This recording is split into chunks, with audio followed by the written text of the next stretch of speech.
ขอสว่านหน่อยขอสกูหน่อยเอาตลับเมตรหน่อยเอาขอระดับน้ำหน่อยไอ้ส้นตีนแม่งใช้ทีละอย่างเว้ย ลุงลงไปเอาค้อนให้หน่อยไอ้ส้นตีนเอ้ยมึงทำไมไม่ใช้ทีเดียววะขึ้นลงไอ้กูเหนื่อยนั่นเนี่ย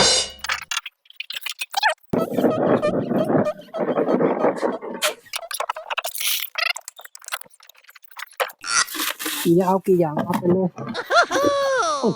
เอาให้มันหมดเลยส้นตีนนี่แกล้งกูหรือเปล่าเนี่ยฮะเอาไปเลยเอาให้พอใจเลยอันนี้มึงอยากได้อะไรมึงเลือกเอา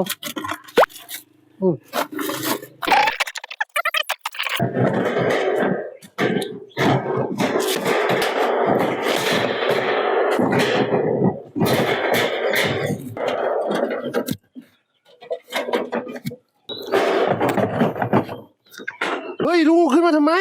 จะบ้าแล้วปะเนี่ยเอ้าไอ้ส้นตีนมึงอยากได้อะไรมึงก็เลือกเอาดิเนี่ยสะดวกดีเนี่ยจะหยิบจะจับอะไรก็สะดวกเนี่ยกลัวมาให้มึงแล้วเนี่ยมึงเอาให้พอใจเลยเอ้าโอเคเลิกงานแล้วปะเก็บด้วยเก็บเอาลงมาด้วยโอ้เอาไอ้หามึงช่วยกูรับหน่อยเอาแล้วแต่เอาขึ้นเองก็เอาลงเองได้จะลงไงก็แล้วแต่อ้าวมึงพูดเองนะอีนี่บอกให้รับไม่รับเป็นไงมั่งวะล่วงมาขนาดนี้ไม่เป็นไรเลยว่ามันทำไมแข็งแรงจริงวะโอ้เยี่ยมจริงๆเว้ยตัวนี้เป็นกล่องมัลติสแต็กของพัมคินนะครับสวยทนเก็บของได้เยอะแล้วก็กันน้ำได้ 100% นะครับตัวล้อเนี่ยเป็นล้อยางขนาด8นิ้วแข็งแรงรับน้ำหนักได้เยอะนะครับการประกอบก็ไม่ยากนะครับแค่เสียบตัวโครงสร้างไปแบบนี้ก็ใช้ได้นะครับตัวโครงสร้างเนี่ยเป็นอลูมิเนียมแข็งแรงน้ำหนักเบานะครับสามารถปรับยืดหดตัวโครงนี้ได้นะครับ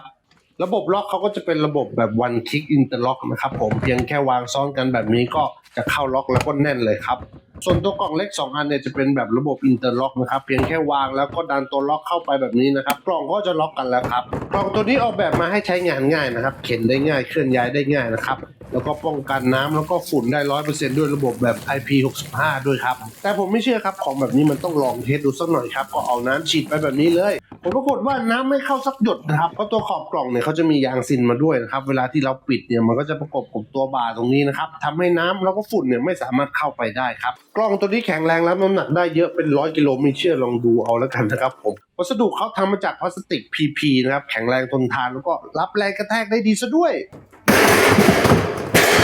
ก็เป็นกล่องเครื่องมือที่ผมคิดว่าสวยงามแล้วก็คุ้มค่ามากนะครับเก็บของได้เยอะป้องกันเครื่องมือของเราจากน้ำแล้วก็ฝุ่นได้แบบนี้ผมว่าแจ่มเลยครับผมถ้าใครอยากได้เดี๋ยวผมทิ้งลิงก์ไว้ที่คอมเมนต์แล้วกันครับ